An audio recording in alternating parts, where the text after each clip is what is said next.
Welcome to another episode of Patio Pondering Podcast, where we explore people's agriculture roots, hit on timely ag topics, and trying to get into obscure facts of my guests. So today we have a longtime friend of mine, Tracey Snider from St. Louis, Missouri, joining us. We're going to talk about Tracey's varied career, a lot about her life before she attended Truman State, and try and find some obscure nuggets that set Tracey apart from a lot of the other people that I interact with from the feed industry. So welcome, Tracey. Thank you, Jim. I appreciate it. Now, Tracey, we first met when you were working at National Corn Growers and Distillers Grains was just starting to take off. People didn't know what we're going to do with this stuff. And you were leading the meetings that we were trying to tell people what to do with that stuff. Mm-hmm. That feels almost like yesterday and almost like forever ago at the same time, right? So yes, it was about 20 years ago. I had just moved to St. Louis from Cedar Rapids, Iowa, and it was my second job in the industry. And I thought I was going to be managing all of these relationships for National Corn Growers Association with National Cattlemen's and National Pork and U.S. Meat Export Federation and USA Poultry and Egg Export Council. And very quickly found out, no, that's not what the role's really going to be. That's what it was written as. Yes, however, since you're here. But since you're here, ethanol is really a big deal. And we need to focus on that. And the livestock industry does not like ethanol. Mm-hmm. And I had to learn a lot about dry grind ethanol production very quickly. Yeah. And found out about this lovely, what they were calling byproduct at the time, distillers dry grains with solubles. And started to really dig in on, okay, this is not corn gluten meal. This is not a product that's been fed a lot. Charlie Staff had the Distillers Grains Technology Council going on, but there wasn't a lot of research on it. There wasn't a lot of knowledge on it. We had to get a definition written. And then we started going out, and we brought you in, and we had meetings on what to do with distillers dry grains, right? And figured out that was actually the linchpin of profitability in dry grind ethanol production, because all these corn farmers had invested serious money in co-ops and building their own ethanol plants, and then they were stuck with these distiller dry grains. And sometimes they were just wet and sitting there and fermenting and awful stuff. And then sometimes they were spending the money. And at the time, well, it always is, but natural gas was kind of shooting through the roof, and drying it was incredibly expensive. So we had to figure out, what do you do with all this stuff?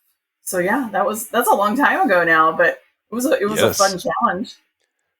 It was so long ago that is a portion of my CV that says earlier work and one line describing what it was. Right. Well, I think what you just illustrated or talked about is a perfect illustration of the resilience that you've shown in your career. And as I've gone through your resume and what you've done, you've come a long way from that cattle farm that you grew up on in Missouri and the time you spent at Truman State. So can you kind of walk through where you've been, and then we'll kind of take a dive in how you were able to adapt between equine and cattle and grain commodities and just straight marketing? Yeah, absolutely. So love Truman, love Kirksville, Missouri. Went from there to Diamond V, slinging yeast culture, and worked for some really amazing people. Got to work with the Bloom Halls. And of course, that was pre-Cargill acquisition days. That's when Diamond V was an independent feed additive manufacturer. And everyone was saying, how do you prove yeast culture works, right? Yeah. And how do you prove it's even in the feed? And I just got to the point that, and I think I had an Oldsmobile was my company car. I would go to the plant and get like 4 or 5. It would really ride low in the back. I'd get 4 or 5 bags of XP or yeast culture, and I'd have my meetings set for the week. But I would always have one feedlot that I would go and meet them early in the morning when the calves were coming in. because it Okay. was such a huge problem to get them to come to the bunk at the very beginning if they hadn't been bunk trained or Yeah. really well backgrounded. And if they had green calves coming in, I'd go and top dress their ration they had out in those bunks with the yeast culture, with the Hmm. feedlot manager and with the nutritionist. And sure enough, those calves would come running to the bunk. Yeah. And so it was just one of those things kind of straight out of school that it was a bit of cattleman's common sense of let's just prove this works. Maybe you can't prove those metabolites are there, but let's show that it works with the calves. And Hmm. it worked. It worked quite And that well. was the days before we tore the yeast cell apart and got all the different fractions out of it. Oh yeah. This was just fermentation and metabolites back in the day. Yeah. This is before I think Jack Garrett was one that, he really understood the cell wall and the mannose-oligosaccharides and everything you could do from it, and had gone on and done a lot of rumen simulation Hmm. research as well. So yeah, from Diamond V to National Corn Growers Association, working on distillers' dry grains, and then got recruited over to work for United Soybean Board, and probably did some of the most foundational work of my career when I was with USB, and created the Animal Nutrition Working Group with Dr. Nick Hmm. Bajalia, and got to work with some of the best animal nutritionists in the business, trying to influence the future of soybeans, and put together the Animal Ag Initiative, trying to get crop producers to come in and support livestock production, because there was a huge issue at the time of NIMBY, of not in my backyard. Hmm. Nobody wanted CAFOs. Nobody wanted even medium-sized livestock feeding operations. Nobody wanted the meat processing plants in their counties, not realizing that if they didn't have those at least somewhat centrally located, their grain was going and their beans were going to have to go across the country. And Hmm. rail freight is not super friendly to the cost of feed. Yeah. So it had to work a lot on promoting the importance of livestock production to grain and bean producers. So that was super fun. Developed a lot of different skills, right? So from Yeah. sales to nonprofit and program management.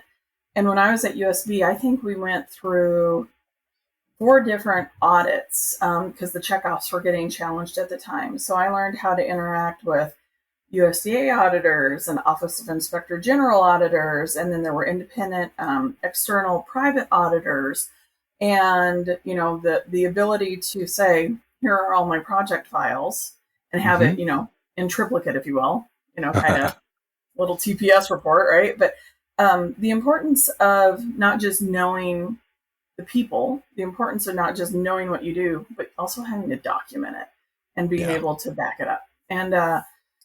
And it's one of those skill sets growing up on the farm I never would have said you had to have, except for when I think back to like my 4-H and my FFA days. If you think about how we kept our big blue books and all Yeah. of our records, Oh yeah. thank God I got trained in that. Really not through college, but through real life. Oh yeah. If what's the saying now? If there's not a picture, it didn't happen, and if it Right. wasn't written down, it didn't happen. Yeah. Yeah. That, and don't believe everything you see on the internet, right? Oh well, that's a given. But You hey, did you see that TikTok? right? Well, I've got 3, and I've learned they're called screenagers now. So they're not teenagers; Oh. they're screenagers. Yeah. I thought it was cologne-agers. That's what happens when you have a 15-year-old. Yeah. Well, the 17-year-old at least has tempted the cologne back. The 13-year-old, I about died in her perfume the other day. But yeah, screenagers is what I was informed. Screenagers. Yeah, I learned something TikTok new. I'll and have to write that Snapchat. down. Maybe I'll get a screenager on to talk about modern screenager lingo. Right? Oh, what do they call it? I'll have to think of what it's called, but when they've got the Riz and the skibbities Skibbity and Sigma. yeah. I have no idea what they mean. Oh, if you want to make a teenager cringe, have silver hair and use their lingo. It's fantastic. It doesn't fit. The picture doesn't fit. You're an old lady and you're saying skibbity. Exactly. And they're like, no. Wow. So how did you make the jump from nonprofit to working with you went to Novus next, didn't? Well, I went to Ad Farm next. Okay, all right. So I went to Ad Farm, but Novus was my primary account there. Katie, who at the time was Katie Lukens, Fred Lukens' daughter, now Katie Pinky, she and I had formed a friendship and very collegial working relationship while I was at USB. And she kept saying, you need to come work with me at Ad Farm. You need to come work with me at Ad Farm. You have the marketing chops to come do this. And I'm like, I've never worked for an agency.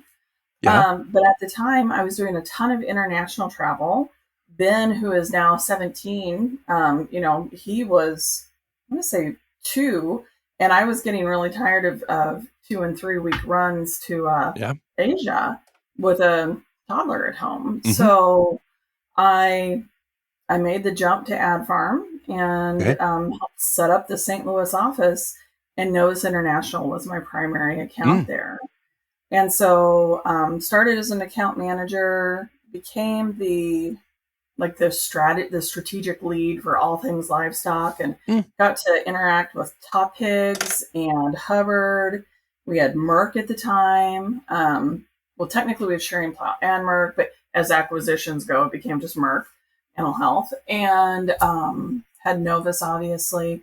And then we had some other smaller clients, and I got to work with some really awesome people there. I just reconnected with Rob Hannum the other day. He and I had crossed paths at Ad Farm. We worked together, and he, is running Firm Health Guardian now. So, it was fantastic. I learned a lot. I learned a lot about how agencies function.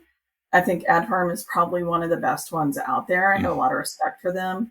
Les Call is still in Kansas City. I send work his way all the time.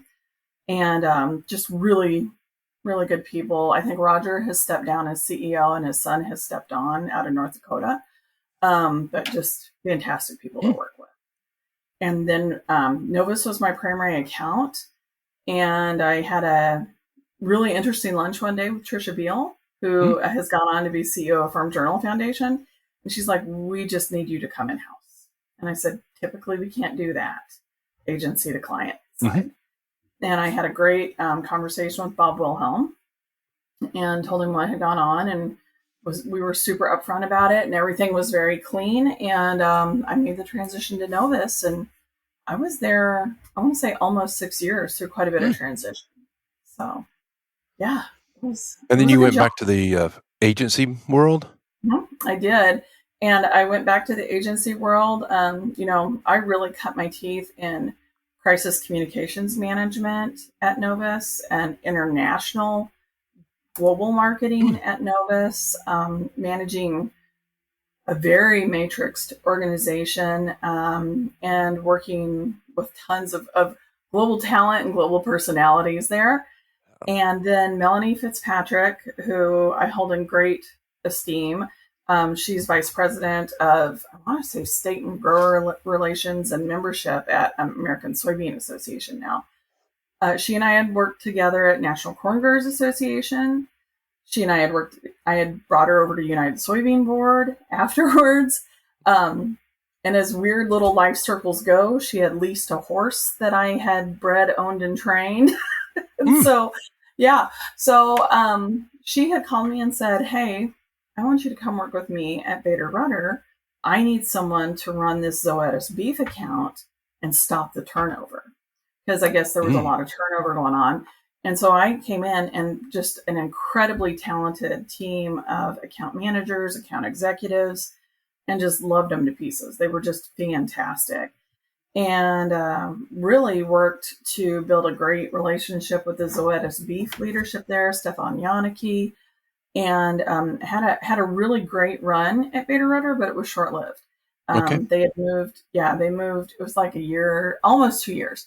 They moved downtown Milwaukee, things shifted, Melanie left, and shortly after Melanie left, I found myself leaving. And it was the first time I had ever been laid off or didn't have a job in my life. It was a very eye-opening experience for me. Some would say scary. Yeah, very scary. It was laid off and was like, what do I do now? right? Do I file unemployment? Do I just go hit the pavement and hand out? I hadn't had to send my resume out since I graduated Truman, and everyone just like called me and said, "Hey, we want you to come do this." And then I'd be like, "Well, maybe I will, maybe I won't." And then I'd talk to them a little bit, think through it, talk to my current boss, and then they'd throw money at me, and I'd be like, "Okay, I think I got to go for that amount of money." Easy decision. Yeah. And so it was the first time, and it was I need to think of the date. It was like 2017. It was the first time since 98. So, I mean, not too bad for being out in the industry for almost 20 years, right? But yeah, scary, trepidatious, definitely challenging. And I just kind of said, okay, what are the resources at hand and what do I do? And had a short little time off. Ended up getting a knee surgery I needed to get handled during the time. There you go. Yeah. Being resourceful. Always. And then found myself interviewing for a position with Balchem and took a little bit of a leap over to human nutrition and health with Balchem. Yeah. So, and I had only known Balchem for choline and the animal health, you know? And so jumped in there and was like, okay, well, I know how to do marketing. And I did their marketing at the time, it was Sensory Effects, had just been acquired by Balchem. So it was, and this was one of the weirdest, most fun jobs in the world, Jim, promoting ice cream flavors. No. Yeah. Balchem sold ice cream flavors? Yes. When they How do you market that? So it is very much about being right on target with where the market's going to go with flavor development, a ton of market research and analysis. Oh. And part of the market research is you have to taste ice cream. No way. Oh yeah, all the time. Like to the point, I got to know the people at Baskin Robbins really well. Okay. And now you call them Dunkin', right? They've rebranded. And the people who are true professional tasters, you know how guys in rural America always had a Skull can in their back pocket and a spit cup? Real tasters, when they're tasting ice cream, have a spit cup. I believe that. Yeah. So you worked with a lot of trained panels. Oh, yeah. It was amazing. It was truly amazing. These trained panels probably made some of the impromptu meat ones we had in grad school look like child's play. Oh, I mean, people that, like one of my best friends, Elizabeth Ream, she is a sensory scientist, and I met her at Balchem. In fact, we were co-leaders of the Balchem Women's Impact Network in St. Louis together. But she's a true sensory scientist. And long story short, she's the one that recruited me over to Vincent Hill. But she is amazing, and she can help you identify muddiness in a flavor. If it has notes of paper, if it has, what does she call it? Like a mushroom is herby yet dirt, and like all these notes. And I'm like, I had no idea, like before that job. And I learned so much so quickly. And it was incredibly fun and incredibly challenging. I had no idea there were so many people out there putting together ice cream bases. But it's not just the bases. It's bases, it's mixes, it's inclusions. One of our competitors at the time, Denali, they were the ones that had made the little chocolate covered caramel and peanut butter inclusions that go into coyote tracks, right? So it's all of those little pieces that come together to make this perfect little scoop of ice cream that everybody loves. Yeah. So that crazy. Makes feed company marketing, product development, decision making look like we're in the prehistoric times compared to the human side. Yeah, it's a totally different focus, because in feed, it's almost easier because it's ROI. Yeah. It or is package size. Yeah, ROI, package size. Yeah, you feed this, you get this back. It's simple. Yeah, in the B2B world, right? Then you get to the B2C world, and when you're getting like into smaller packaging or supplement packaging, then okay, what it does for the animal is super important, but who matters more is who is purchasing for that animal, right? Yeah. And when you're crossing over into the pet food world, or even what I would call the bougie chicken world now, Backyardchickens.com. yeah, the bougie backyarders, right? Yep. It's Yeah. a different world. Like those chickens need snacks and treats, and it's not just Oh, we don't got go. mealworms out there. It's very interesting to me that people buy on so many human aesthetics and human Mm-hmm. preferences, and we've got all these descriptors going on, and in the back of my head, I'm going, cats can't discern sweet, or you see these Yes, things on yes, labels, yes, yes. and you're like, Yeah. makes no sense, but it doesn't have to. It just doesn't have to make sense. It has to Mm-hmm. It's for the pass. consumer, not the Exactly. eater. Exactly. So, Well, we just hit the obscure note, listeners. yeah. Obscure. I had no clue we would talk about sensory panels for humans and flavor profiles for premixes to go into ice creams. That is awesome. It was fun. It was so fun. And Can you imagine being the person that came up with Blackberry Dr. Pepper right now? right? That's Well, crazy. So there you're talking about a flavor profile that already has 23 flavors in it, and we added another flavor and we're featuring it, and it's selling like freaking hotcakes. oh yeah, and Isn't it? it's wild to me that in order for classics like Dr. Pepper to find market share, that's what they're having to do, is expand and shift and change. The common stock, the Dr. Pepper stock that we all know, that's always going to be there, right? But Yeah. to find new markets and new customers, they've got to evolve.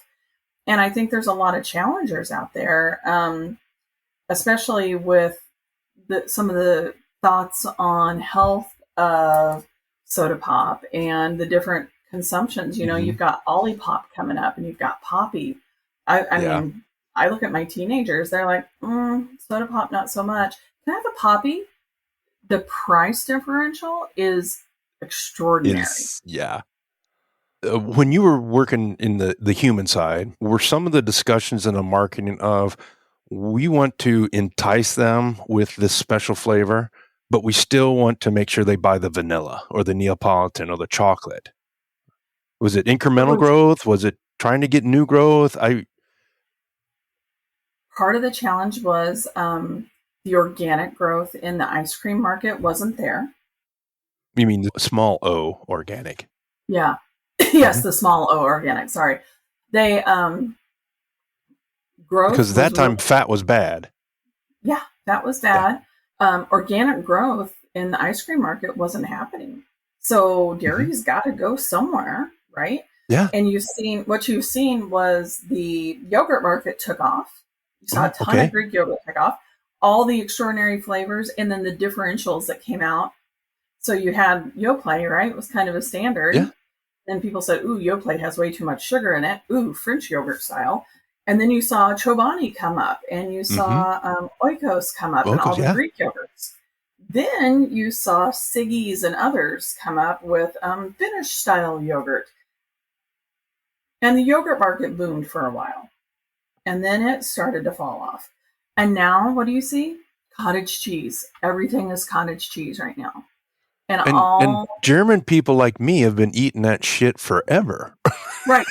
And and it's a great source of protein, and it's wonderful with tomatoes or sliced peaches. And you don't have to have ricotta to make a good lasagna. You can use cottage cheese in it, right? But all these influencers, speaking of TikTok before, now they're taking cottage cheese, pureeing it in a food processor, and it's becoming everything right now. And so Reconstituted it back to milk fat. I know, it's like okay, So we're obscure here. right. You made a job change Mm-hmm. about 3 months before the world shut down, Yes. and you were the director of communication through COVID. Mm-hmm. How was that transition from marketing manager to communication during that crazy time in our life? So it was wild. I remember in January. And call me crazy, and I'm comfortable with that. I was at a trade show at the end of 2019. Mm. It was in Las Vegas, and it was at Mandalay Bay. So anybody that's been there knows it's smoke-filled. It's exhausting. You walk from one end to the other, Yep. and you're with the general public, and then suddenly you're in your massive trade show of just your industry, right? And everybody was sick. Everybody Mm-hmm. was sick. And I remember making it back to my hotel room and thinking, boy, something's not right. And I got so ill, like so sick, so sick. And I made it through the next day of the trade show. And we were all supposed to go out to a dinner with our CEO that night. And I remember texting going, this is probably career suicide, but I cannot make dinner tonight. You know, when you're on the road and you get sick Mm-hmm. and it's like room Yeah. service, bring me hot tea. That's all I can handle. Um, Yeah. and then, you know, trying to be at least functional enough so that they didn't kick me off the flight on the way home. Right. I just was so ill. So I remember I got really, really sick at the end of 2019. So sick I couldn't go home back to the farm for Christmas and things like that. Ended up with pneumonia. At the time, they had no idea what it was. And turns out I was in early COVID. And so I kind of started that year sick and then saw everything happening in January and thinking, wow, is that the same thing I had? Yeah. And then in March, we get this, everybody's got to go home and work from home. And for me, working from home is not a very hard transition because I've worked globally a lot of my career. Mm-hmm. And much of that was focused on WebEx, right? And yeah. Oh, geez. Yeah. you know, back in the day, and video conferencing is just a way of life when you work globally. And, you know, I would say the hardest thing was I was in human nutrition and health, and everyone wanted something quickly that could prevent COVID, could support the immune system through COVID, could shorten COVID, and everyone wanted to say something about doing something to prevent, cure, stop COVID. And I had to really focus on reality. And when you're in communications, what do we know? What do we know today? What is real today? It may evolve, it may shift, it may change, but you can only go from the facts you have.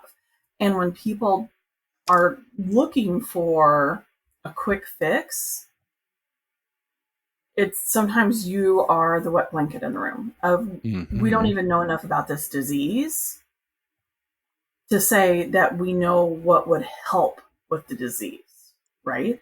And so I some of the times I was the wet blanket, other times I was still just doing my normal job.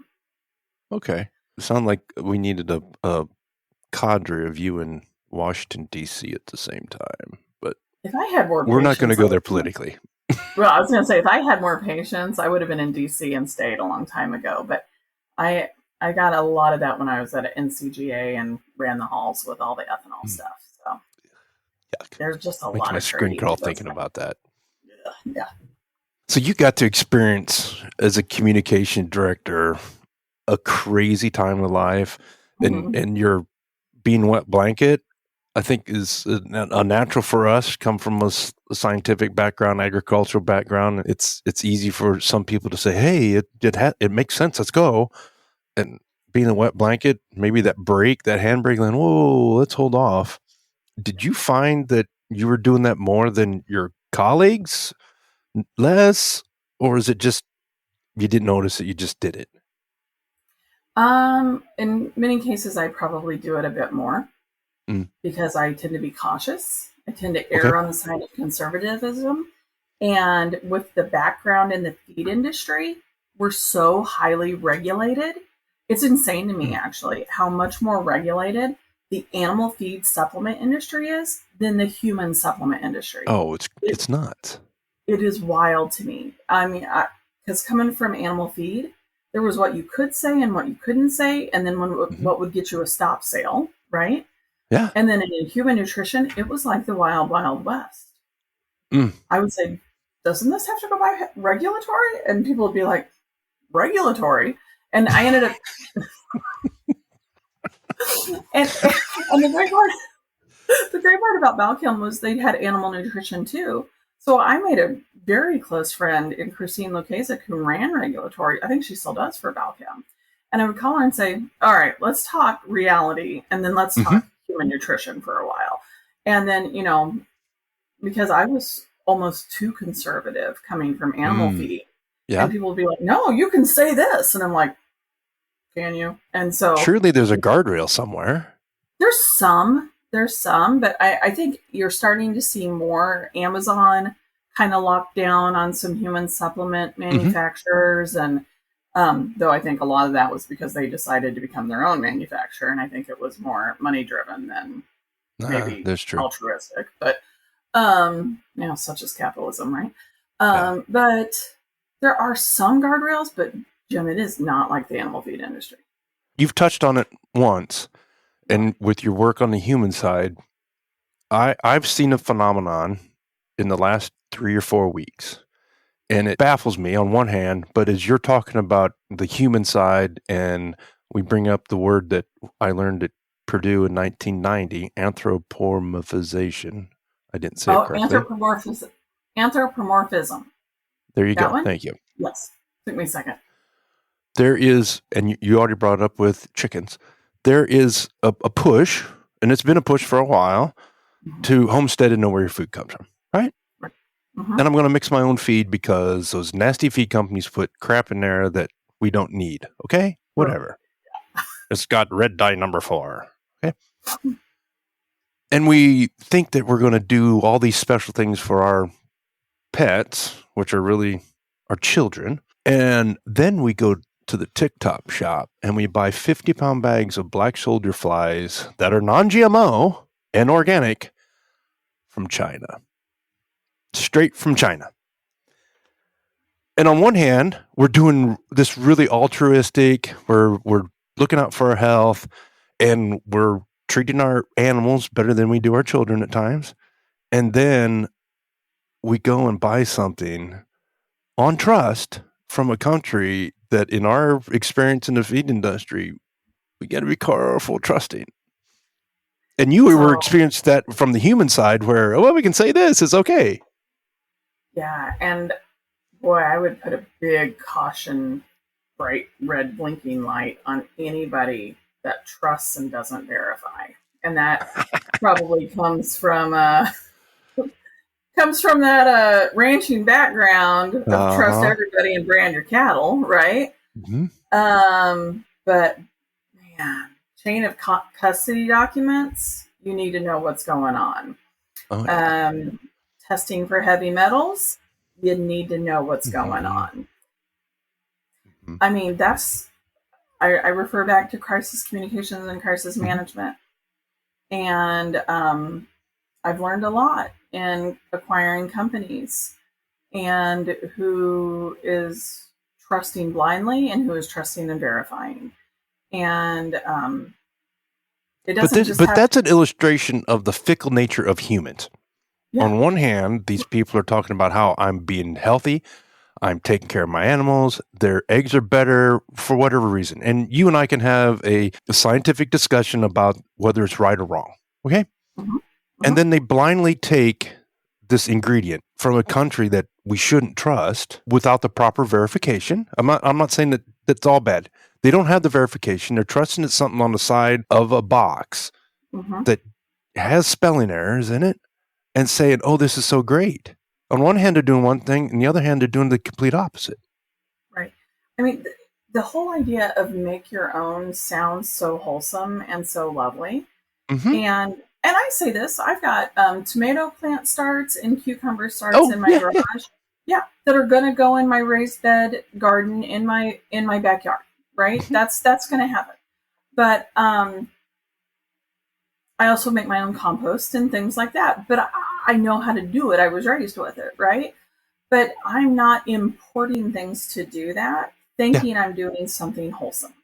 And the challenge with all of this is, one, do you know the minimum nutrient requirements?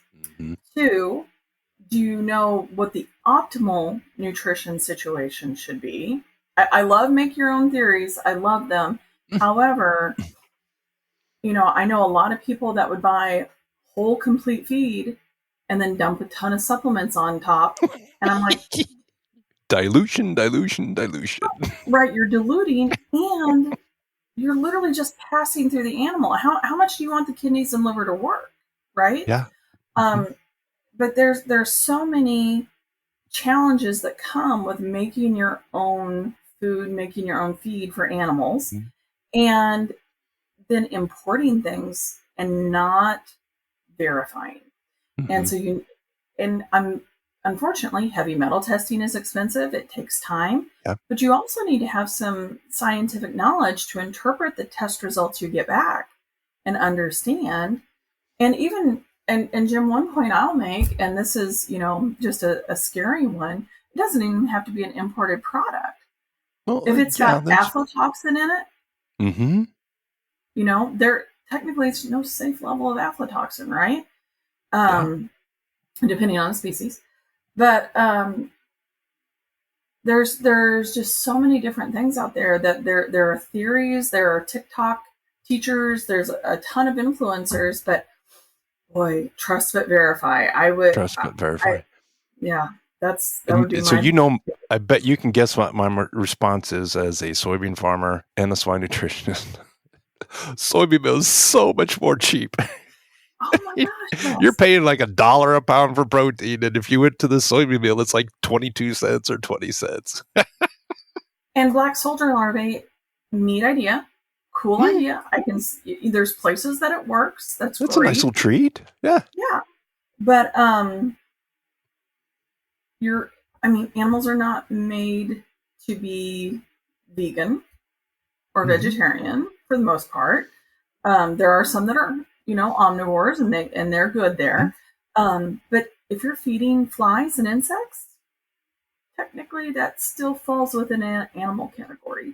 So I struggle with definitions people put on things. I struggle with how it's rationalized and kind of into the nuance of, you may have gotten a piece of paper, but what is that piece of paper really worth that came with that box from, I wouldn't even pick on one country, from whatever country or whatever supplier. Yeah. Yep. So your experience being mostly rooted in agriculture in your career, in the time you spent at Balchem on the human side, which I think is really cool. It was fun. Is life easier on the farm side of the consumer discussion? Oh, is life easier on the farm side as a consumer? I wonder about that sometimes, right? Like I sometimes I'm like, why did I leave the farm? It was a pretty darn good life. I had my own cattle herd. I didn't have I had stress, but not nearly as much stress, right? Didn't have to worry about consumer preference panels. Right. So is it easier? I think if you overly romanticize it, yes, it is. Because I was more talking from your work experience as being marketing, advertising, working at agencies, compared to the work you did on the human side. I think there's give and take on both sides. I do think there's there's perceived to be more margin on the human side. You tend to chip away at it with coupons and incentives and the cost of development. Paying for shelf space.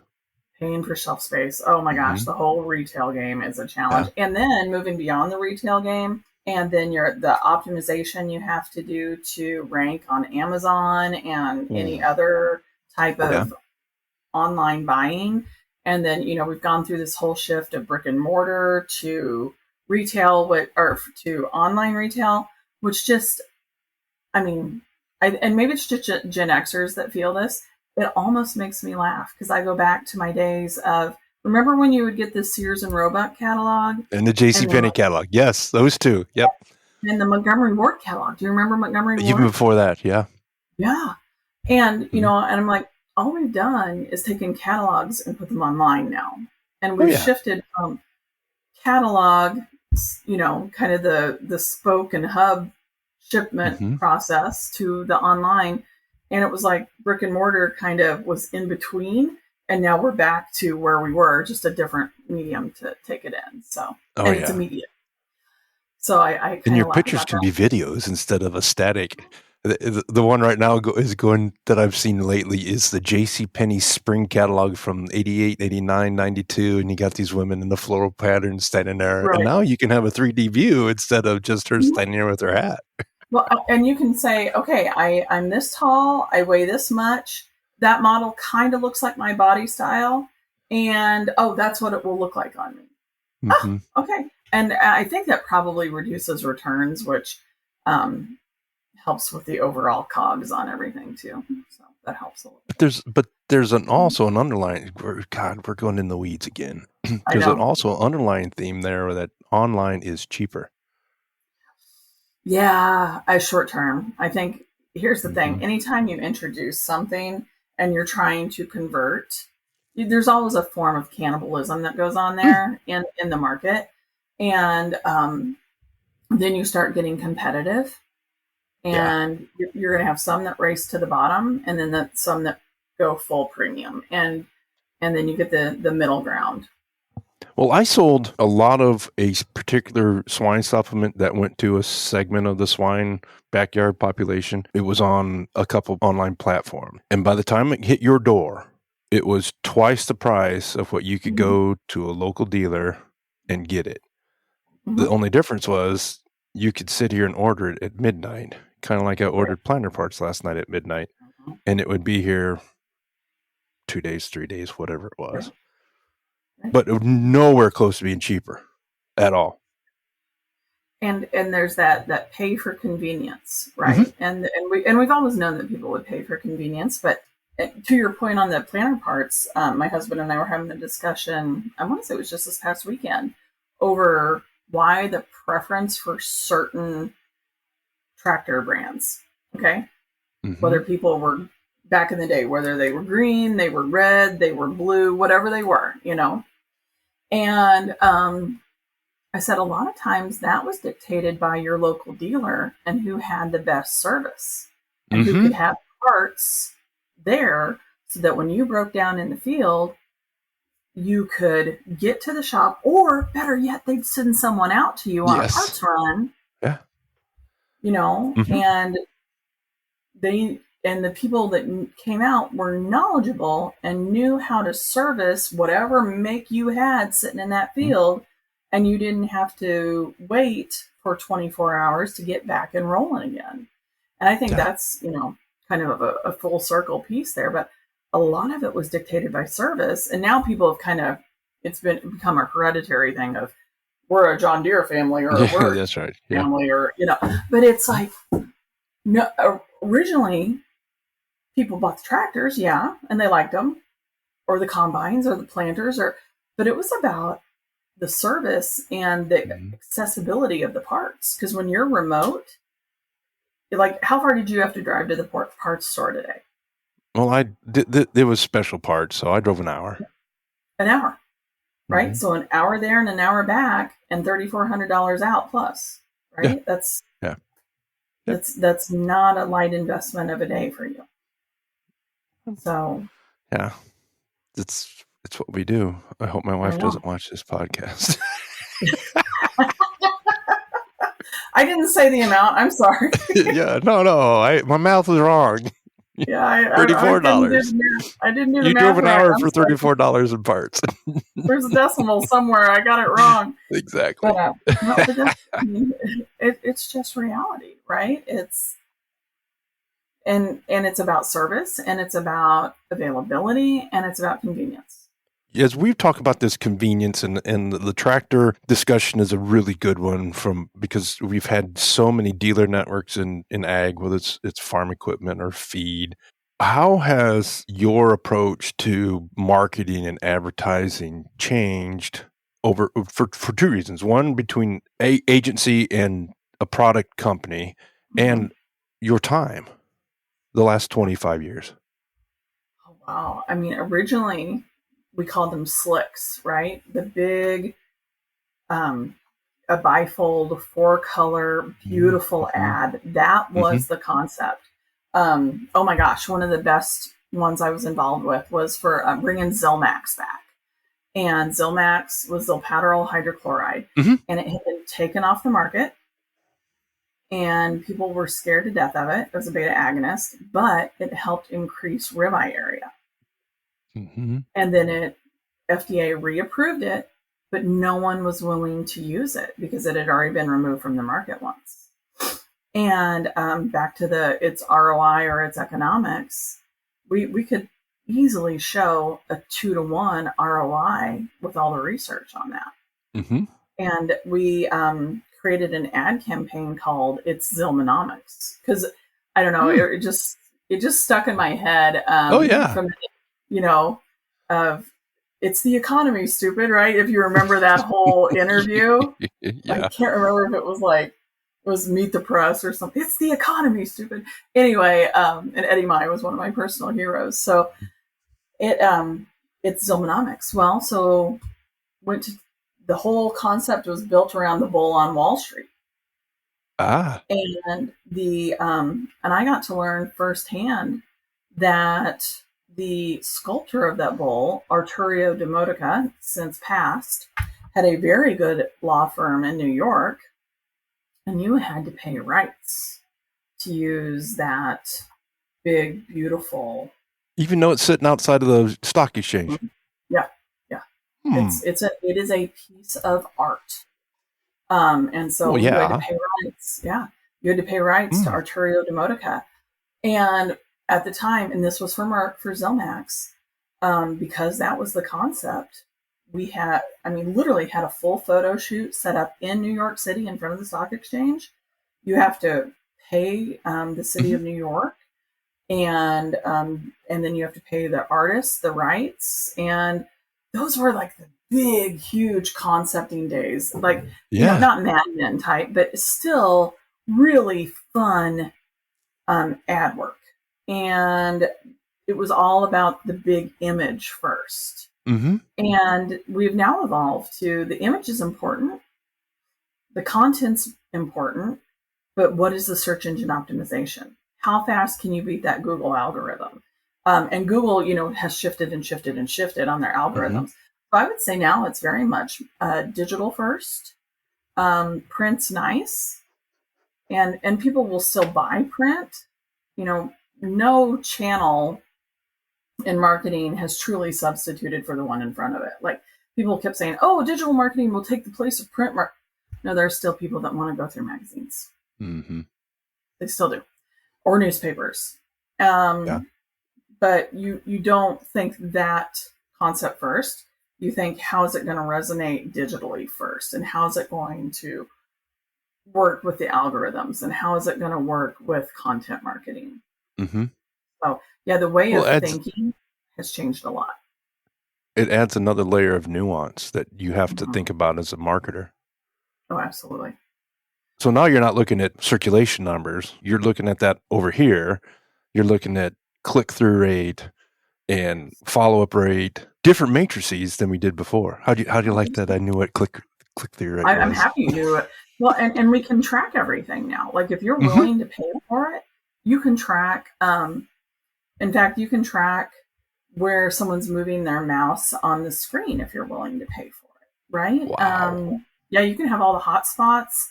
You can tell where people kind of settle and read. You can time on site is incredibly important. Bounce rates, right? In my experience, of my little bit of exposure to it, there was a disconnect between, hey, look at all these cool numbers, and oh, by the way, we sold some shit. Conversion rates. Yeah. And to me, it's all about the conversion rates because people can get really excited about data that doesn't mean anything. Like, oh, we've got all this information and all these numbers. Great. Show it to me in the sales report. And I think that's part of the fun and the scariness of marketing, right? Is marketing can open a door. And with digital marketing, you can now close the door too. But for a long time in marketing, you were opening the door and influencing your sales force and hoping the door closed. And not understanding all the time when it didn't. And you kind of had that go back and forth of, well, marketing wasn't good. Oh, well, the sales didn't activate. Well, maybe they did, and maybe the messaging was wrong. Or maybe customers just don't want to buy what you have. Yeah. Mm-hmm. I was thinking about this listening to, I think it was a Farm for Profit podcast today. And they were talking about training. And I think back to the people I worked with that were with Wayne Feeds in particular. And they started in the 90s. Right when you started college, right when I was graduating, they went to work for Wayne Feed. The Mormons did it.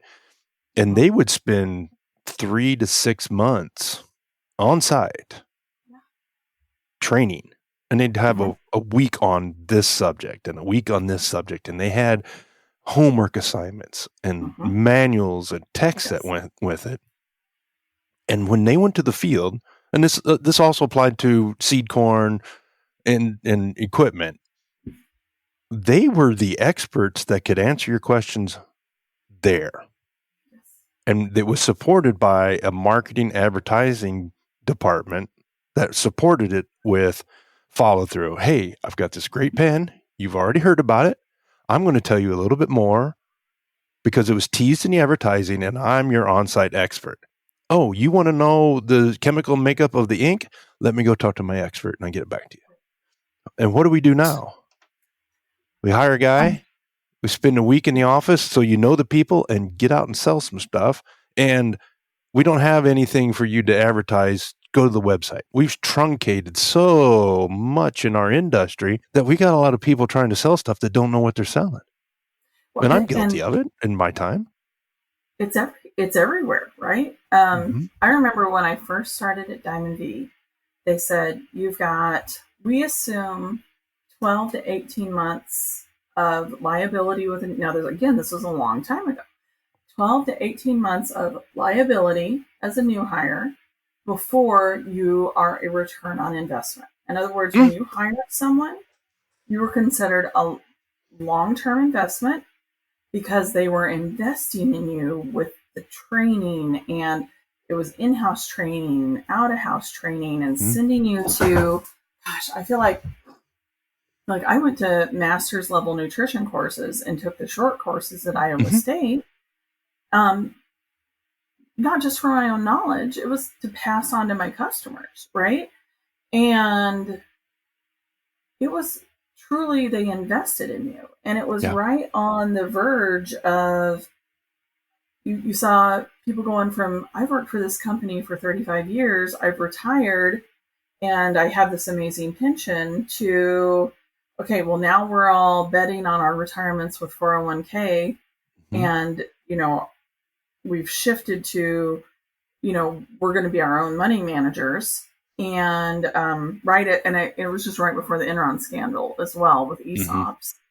And everything shifted. And now what had been an incredibly loyal workforce has become I've got to do what's best for me right now because of all the layoffs and all of the corruption that had happened that, unfortunately, you and I have witnessed in different ways throughout our careers, right? It's 8 months yesterday since I was let go from Kent. I've done a lot of thinking over the time, and I've changed some of my thought processes. And one of the things that I am not yet, so if my kids listen to this, we'll have this talk, is if you haven't gotten a merit raise recently and you've been at a company for 3 to 5 years, get the heck out. Go find something different, because sitting around for 10, 12, 15 years waiting for your 2.5%, 3% per year is going to put you behind. Yeah. Unfortunately. I mean, so I was the highest paid graduate student to have left Kansas State at the time I graduated in 1998. If I got 2%, there would be undergrads today that would be getting paid more than me. Right. So that goes to, I don't know why I got on that. Well, I think that goes to how we've changed and how it's changed the dynamics of how we work. It's no longer sit here, get your gold watch, and you're going to get your pension. There's a nutritionist I work for. He's had 2 jobs his entire freaking life. And he's been in one town for 35 years or whatever it is. He hasn't gotten a merit raise in a long time, and I'm sure he's not getting paid what he's worth. Right. And as we've gone to the 401k away from the pension, and obviously this depends on the company. If you've got a company that takes care of you in other ways, this doesn't apply. Right. But you got to look out for yourself. Unfortunately. Be aggressive in your 401k. Put stuff away in the 401k because it's not going to come from the company because we've changed. The same thing goes with careers. Yes. Get a job, enjoy it, learn from it. If you need to make a change to learn new skills, to get more money, to advance your career, do it. Well, and throughout my career, I was so fortunate for like the first 20 years, essentially, of people were like, God, you're skilled, come do this, right? And then that first layoff, and boy, I didn't feel like I had an inflated ego, but it was like a kick in the stomach. I just was like, I did nothing wrong. And now I don't have a job. And I was, I was someone that would work till 3 a.m. in the morning, go to sleep, and still be at work by 8. It was just, it changes how you approach things when you get laid off, especially when it's for reasons that me as a conservative wouldn't have ever made those financial decisions in the first place. So yeah, coulda, shoulda, wouldas. We've gone quite a ways, and you know what we haven't talked about one bit? What's that? Cows and horses. Cows and horses. So my wife has a predilection for horses. She's an equestrian. Yeah. Her first horse she bought was an OTTB thoroughbred. Oh, wow. And right now she has a Dutch harness Friesian cross. Weighs 1,600 pounds. Yeah. He's dressage-esque. He's not as sleek as a Trakehner or an Irish sport horse. So what's your preference for horses? Oh, I grew up with racing quarter horses. So because, that's America. Quarter horse. That's America. And but I grew up with racing quarter horses, which as things change and evolve, they were the most versatile breed. Now they're the most versatile. How did they shifted? It was the most versatile horse, and now it's the most versatile breed. That's what it did. But yeah, I grew up with racing quarter horses, and that's what we used for roundups as well. Okay. So we had some pretty snorty roundups sometimes. They weren't like Peppy Sand bred cutting horses. They were 3 bars foundation. Okay. Movers, right? And we had some snorty ones, but yeah, I'm a quarter horse girl. I will tell you, I have found a bit of a predilection for a Missouri Foxtrotter on a trail ride as I've gotten a little older. Oh, a little more comfort. Yeah. A little more comfort, yeah. And once we're through with travel ball and kids through college, I will probably move on to a warm blood and do some lower level. I really, really enjoy not a full-on fox hunt, but just a little bit of a hunter pace. I really enjoy a hunter pace. I won't fly. I've flown the fox hunt once, and it's just a little too crazy for me. But I really enjoy a hunter pace where they've raced it, they've set the time, and you're not trying to beat that time. You're trying to hit the exact time, and it's precision but fun at the same time. So yeah. So as we're talking obscurities, here's a little known fact. My wife has her colors from the Moingona hunt in Des Moines that's now defunct. I never got my colors, but I rode my coat still upstairs. I still have my boots. And she's been on some of those, holy cow, if you had a horn, grab it, we're going. Chasing those coyotes in the in northern Missouri, which is really southern Iowa. Right. Yes, fox hunting is just crazy. It is just absolute. It's a trail ride on steroids. Yeah. And 100 pace is close. But 100 pace is close. A little. It's just where you're going to land on 100 pace. You can see the land on the other side of the jumps. Whereas with the fox hunt, you're flying. Okay. Yeah, and if you've got a wily pair of coyotes that you're chasing and they split and the pack splits, the huntsman is like, and the MFHs of the masters are go. Yeah, it's fox hunting is crazy, and obviously it's the that for the landed gentry to enjoy, but low life people like us have enjoyed it. So that's cool. It's fun. I love a hunter pace. I really, really do. And my mare Well, that's now almost is, like a 3-day eventing. yeah, I love 3-day eventing too. You know, Oh and yeah, my a mare warm is, blood in a 3-day event. Go beat the crap out of those little Arabs that go across there and like, oh, I'm gonna jump. right? Oh, so yeah, but that's, you know, I've got to get through travel ball with the boy. You know, Mm-hmm. he's a junior and he's right there in that high 80s, low 90s pitching, and Mm-hmm. he's one of the 3 starting pitchers for the high school, Is he and getting scouted yet? he's getting scouted. He's getting some good college looks. Mm-hmm. We know there will be MLB scouts at the game tonight because they're playing the number 1 ranked school in the state. And We're not coming to see you, but do a good job. Yep, that's exactly what I was like. I said, son, your body language always needs to be right. Yeah, I they said, might I kick don't. the crap out of you, but have fun getting your butt whooped. Yep, I said, you go out and pitch your game, man, because he's a lefty. He's got 6 Oh, pitches, and you know, and he plays first too, and he's got a strong bat. So it's like, wow. well, just go have fun. So A yeah, lefty that throws 90 and can play first base? yeah, he's a big Oh, dude. He's a yeah, big dude. that's cool. It's fun. It's fun. So yeah, gonna. Not what you expected to be doing when you were chasing cows on that quarter horse. That was a little snorty.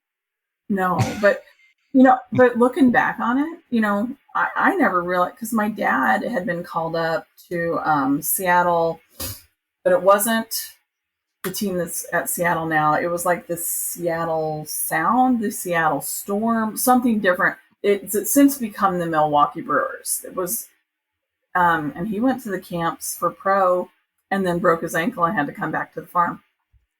So Oh, I wouldn't be here if he hadn't broke his ankle. well, I'm glad you broke your ankle, Dad. Sucks. Yeah, right. Woo-hoo.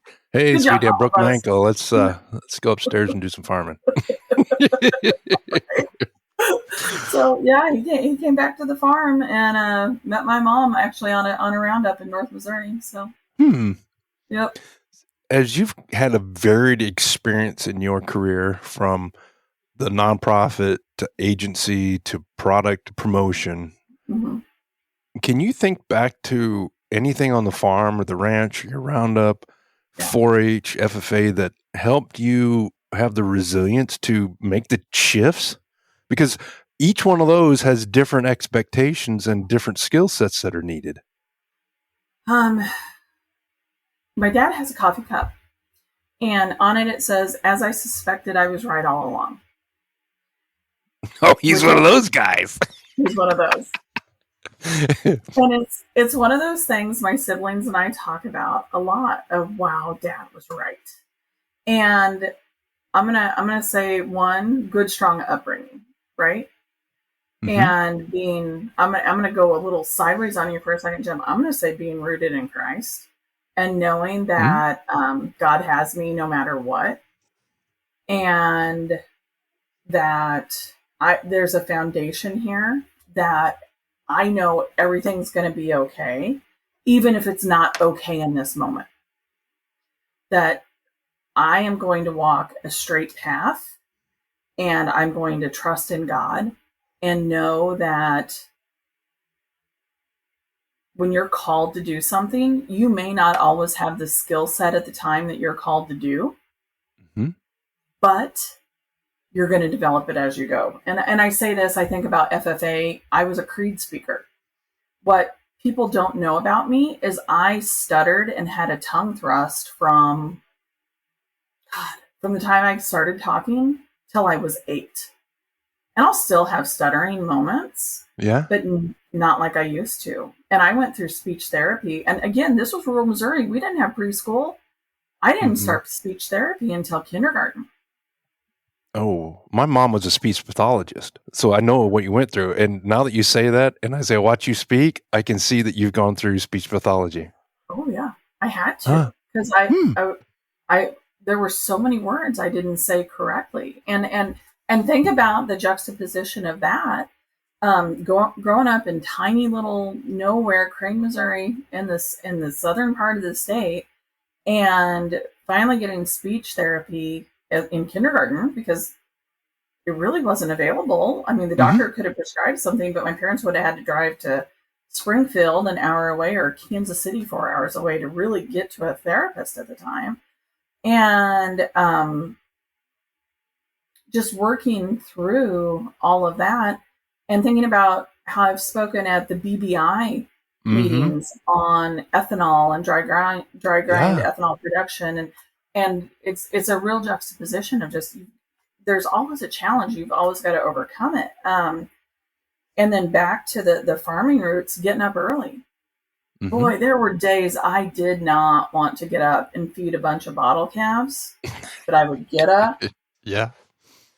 Because, I mean, that was, not only did I have my cattle herd at the time, now you can't do it anymore, I would buy discard bull calves off the dairies for $60. Yeah. $60 is the commission now. Right.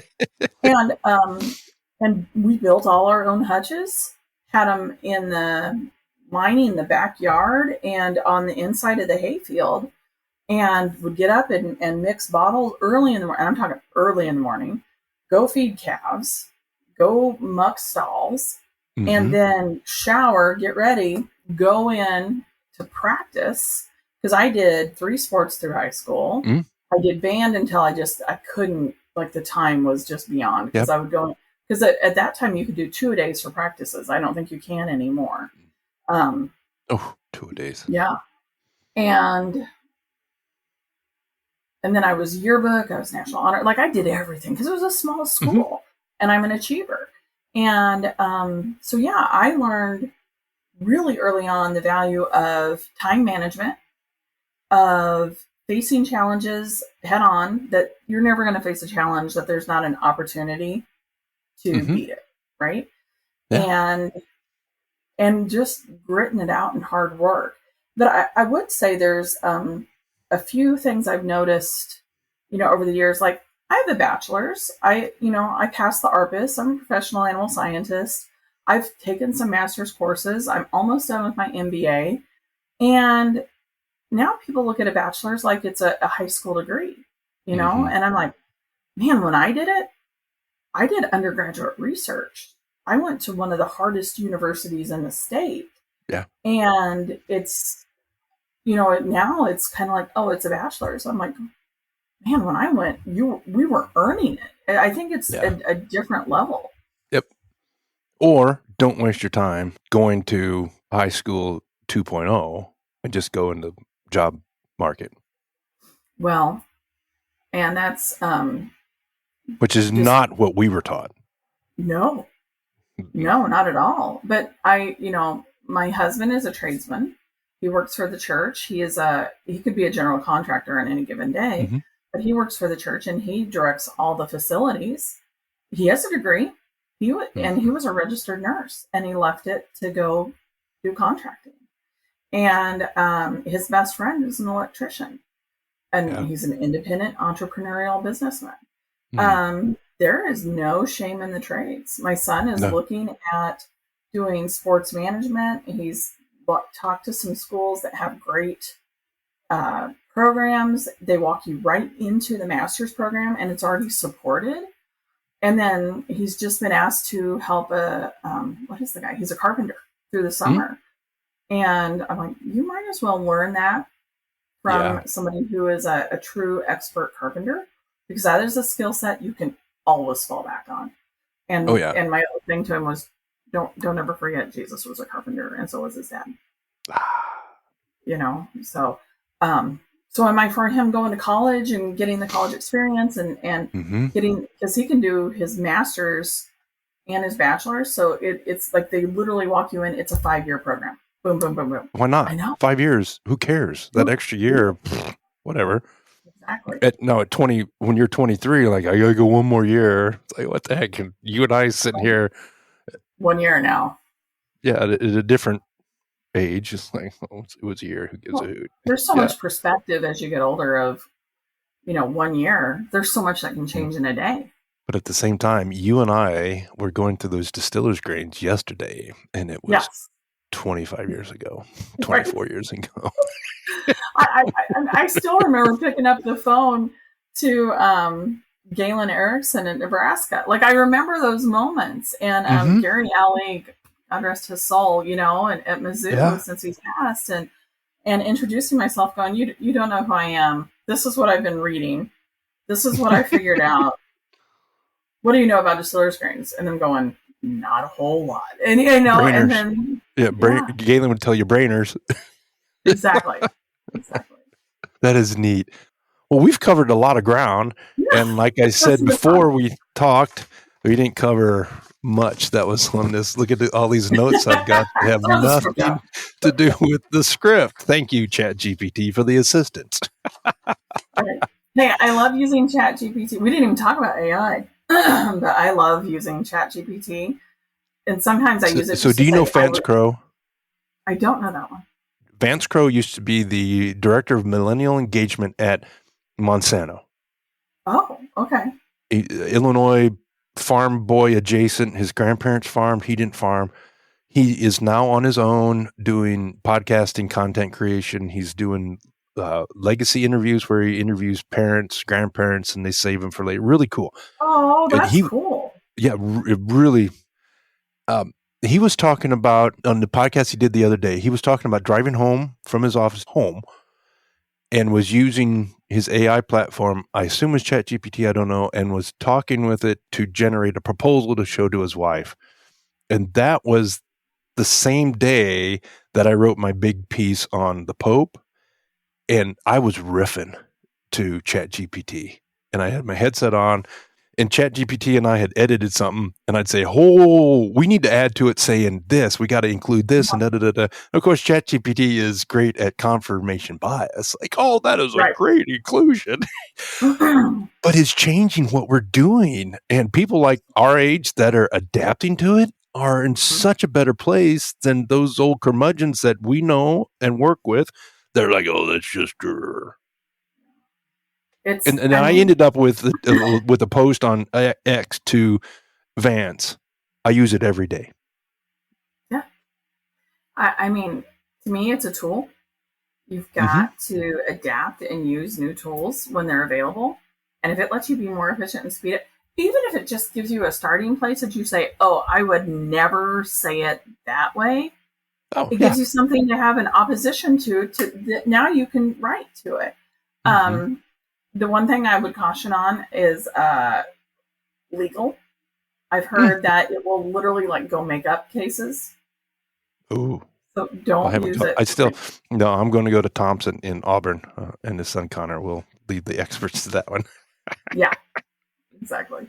The way I use ChatGPT for my writing is no different than Stephen King uses an editor at his publishing house in New York. Write something. You think it's good, you send it in, and it comes back just like your master's thesis or PhD dissertation. It's full of red ink saying, no.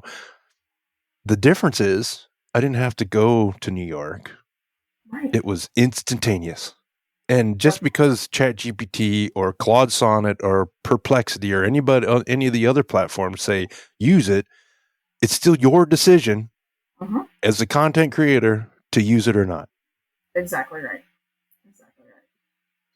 And usually I write, throw it in there, and then say, check it for grammar, check it for something I could add that would be an interesting source, and then I go find the source that it says and make sure it actually relates. And here's the nice thing about my interaction with ChatGPT. I can type and make grammar and spelling mistakes, and it understands the context. Yeah. I mean, if I'm typing in Microsoft Word and it comes up red because you get you had TH and the E was on the I used to be able to type 100 words per minute, not anymore. I can throw it in ChatGPT and it understands it for the most part. Oh, you meant thinking instead of think. So, exactly. It's really neat. It's so cool. We've covered a lot of ground. So as we end up the podcast with the 5 questions, the first one is, and you've already hit on this, is what is one lesson from ag that you carry with you every single day? One lesson from ag I carry with me every single day is trust but verify. Brand your calves. There you go. That's a good one. That is applicable to everyday A lot. life. Everyday life. This is the one that gets, I'm surprised that there's commonality, so I'm really looking forward to your answer. If you could have coffee with any historical agricultural figure, who would it be? Orlog. You're number 5. I would absolutely say Orlog. Really? Mm-hmm. I Yeah, didn't you're realize number other 5. people had said that. I should have listened. Yeah. And I've said this before. I had a customer in Protivin, Iowa, and I found his home, where he was born and raised, the Norman That's Borlaug homestead, and it's really neat that I've been where he started, and I have so many of my guests that have said Borlaug. I wish I So would have just said tell us George what. Washington Carver now. Doggone it. Okay, but that's okay. Well, but they're the same bent on their Yeah. impact on agriculture. And the thing about George Washington Carver that's really neat, because I had another guest and friend that brought him up. He was a slave, and where did he do his work? Ames, I feel Iowa. like Ames, Iowa. And Iowa because he State was from University. Sarcoxy, Missouri. He spent time, but most of his work was at Ames. And when you bring up to people peanut butter and George Washington Carver, their mind is just freaking blown. Yeah, they don't understand. It's like, he was an amazing man. Yes.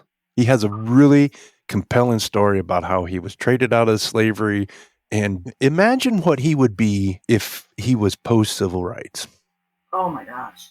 With all the support we have now, and regardless of what we're doing with dismantling things, and without the shackles of his skin color, he would be right up there with Borlaug.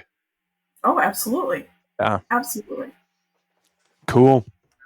Two birds with one stone on that one, I guess. Cool. What is one underappreciated or quirky thing about the ag industry that more people should know? Oh, just that the people are so good. You might meet a bad egg out here, but for the most part, it's just a good group of people to work with. And probably the quirkiest piece is everybody's somebody's cousin.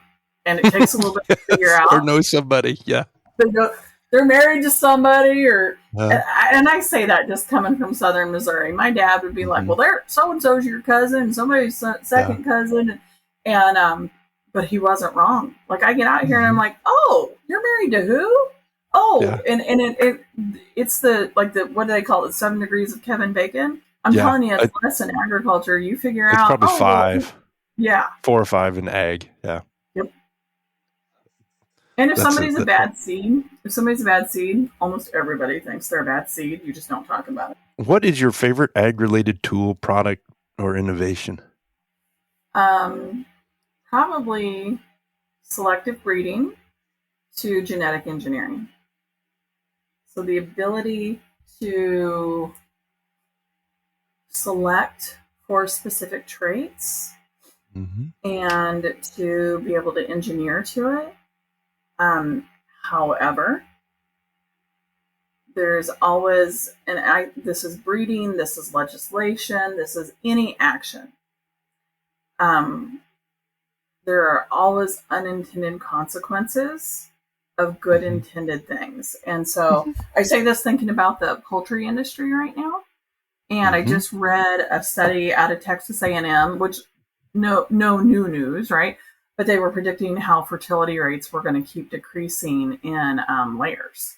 Well, this is an incredible challenge in poultry production right now, not just in the egg industry, but replacement turkeys. So getting new poults, getting new chicks from breeders.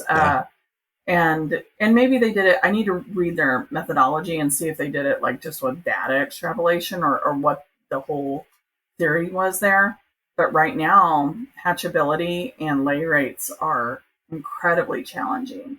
And I think some of that ties back to our selection for certain traits. But we don't know it yet. Nobody knows the why. That's interesting. Yeah. But the bigger picture is selective breeding took corn from that spindly little thing in Peru to the cool little thing we got now. And it took that apple from the things that Johnny Appleseed saved to Macintosh and Honeycrisp and Granny Smith and Gold Delicious, Red Delicious. I mean, that was selective breeding. It wasn't like, Exactly. oh, look what we got. Right. Well, and we wouldn't have English walnuts if we didn't know how to graft to a black walnut right now. There you go. And being an ag and a scientist, I think with people like, oh, those two should never have gotten married. As a livestock judge, they go, oh my gosh, she's cowhocked.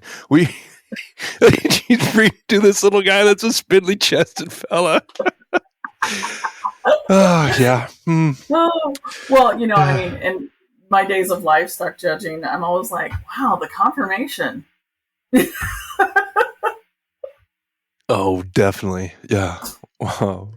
Well, there's rabbit holes we can go down there. Yeah. So the last question is probably the most impactful question is, what is one small change that can make a big impact in ag's future? Mentoring. Being active in mentoring and not dismissing the next generation because they are screenagers. Like, I remember everyone kind of talking trash on millennials when they first came into the workforce. And, they don't know how to work hard, and it's all about having friends, and this work-life balance thing, that's not real. Boy, they may have had something figured out. That's a great illustration, because you know what I no longer am willing to do is sacrifice a Friday night when my son might be playing football or at the band because the customer couldn't meet until 3:00 on Friday. Like, well, then we're going to have to meet some other time. 20 years ago, I would not have said that. Today, I'm like, yep, sorry, dude. Well, maybe that came from the millennials. Maybe it did. I mean, I don't know. I think it comes from lessons hard learned, because even and God, I hope they survive even post bankruptcy. Like, but even at Benson Hill, I was Friday nights going through diets, trying to find things and sending them back. And it was, my son's literally on the sidelines of the football field, and I'm sitting in the truck trying to hotspot off my phone and go through the diets, like on my screen, on my laptop, and then run into the to the game with my husband going, hey, he's going in, but Well, the mentoring is one that I think we need to sit back and take a look at as an industry as a whole. And let's go back to what we talked about training. The mentoring we did before was, hey, you're going to spend 3 to 6 months training. You're not going to go, you might visit customers, but you're not going to go out and hit the dirt until we've trained you. We could substitute mentoring. And I was asked in an interview, and it's probably a really good question, what is the biggest mistake you've made in your career or decision? And I said it was taking my very first job. And she said, what do you mean? And I went through it, that I didn't have a great mentor. And maybe being a PhD puts you in a different position, but I was expected to be the expert and have all the answers. I didn't have a good mentor that was like, hey, here's what we're going to do. Here's what we're going to do. And that's our fault. And probably is my fault for not engaging my network at the same time. But we have not done a great job of mentoring. And it's so much easier for us to chastise somebody coming out of Iowa State for not knowing something. Well, didn't you learn that at Iowa State? You went to Kildee Hall. Why didn't they know that? And understand that the college experience is different than ours, and that we're going to have to train. We're going to have to hold hands. And, what do we call that? We call that mentoring. Yes. I think that is a huge deficiency in our industry. And thankfully, there's people like you and Casey and others that are trying to overcome that and help our next generation be better, because they don't have the experiences that we do. And people have kind of made such a big deal about, females need male mentors. And I'm like, I think all my mentors were male. I look back, I had John Ziden, Bill Pounds, and Ron Gordon as my first mentors. Now, people would be like, really? Those were your mentors? But yeah, they knew this. They knew the feed industry inside and out. John knew poultry. I mean, he didn't have his PhD, but he might as well have. He was super close to it, and he just didn't do his thesis, didn't his dissertation and defend it. But Ron's been around the feed industry forever. And then Bill had come up through the old days of ManaPro, and man, I mean, a little bit hillbilly mafia, right? But man, I learned a lot from those guys, and they took care of me. Like they didn't they warned me of, hey, don't let that guy sit by you at the bar. They warned me if they saw me getting uncomfortable, they'd pull me out of spots, and they would say, hey, if you go to this town, you don't stay at this hotel. I mean, they took care of me. So I think So you had good mentors in those various roles. Oh, yeah. We would look back now, they were trying to mansplain and make decisions for you. But you had mentors that had your best interest, regardless of whether it was dealing with a customer, learning about how to service customers, or just navigate traveling and being a woman, a person in our industry. Yeah. Well, and they knew I was the first female on the sales force for Diamond B. I went to kindergarten young, I went to college young, and I graduated young, right? Like I technically couldn't rent a car. I had to have the accountant from yeah, I gotcha. From Diamond B write me a letter and verify that they would cover anything to rent, and Enterprise was the only place that would rent a car to me. But yeah, they took care of me. They kept me out of some scrapes. Now, did they let me go bloody my nose and learn? Yeah, sure they did. But they did not let me do unsafe things, which, looking back on, I value highly. Yeah. So I happened to see an interview that Ag with Emma does. I don't know if you're familiar with Emma. And she's exposed people to agriculture in a way that I don't think a lot of people would have expected. Yeah. And she was talking to some people about, and I listened to the whole podcast. I can't remember which one it was on. And they asked about her being a woman in ag or something like that. She goes, yeah. I knew there were men in ag when I got into it. And you did it. Well, what about mansplaining? The point is, we need to stop wearing some of these things on our sleeves, mentor from people, and it doesn't have to be straight out of college. We need to mentor people as we get them in. And I think that's a great message that we can end with, that we can make ag better if we take some people under our wing, make sure they get their noses bloodied, but they don't break their nose. Yes. Well, Tracey, I know you're short on time.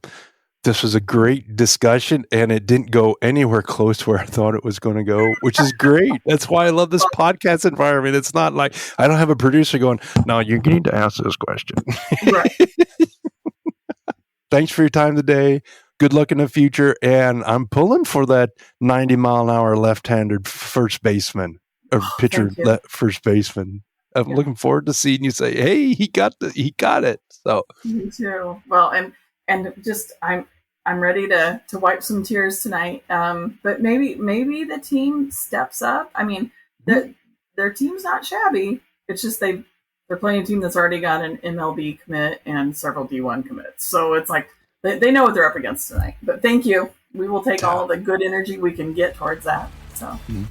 Well, and to my listeners, here's just another one of our episodes where we dove into somebody's ag roots, their experiences to see how agriculture made them resilient, helped them form their life, and put them in the position where they are today. So thank you for listening. We've got more guests lined up to dive deep into their ag roots and to see the obscure things that made them who they are. Thank you for the listen. I appreciate any follow, likes, and comments.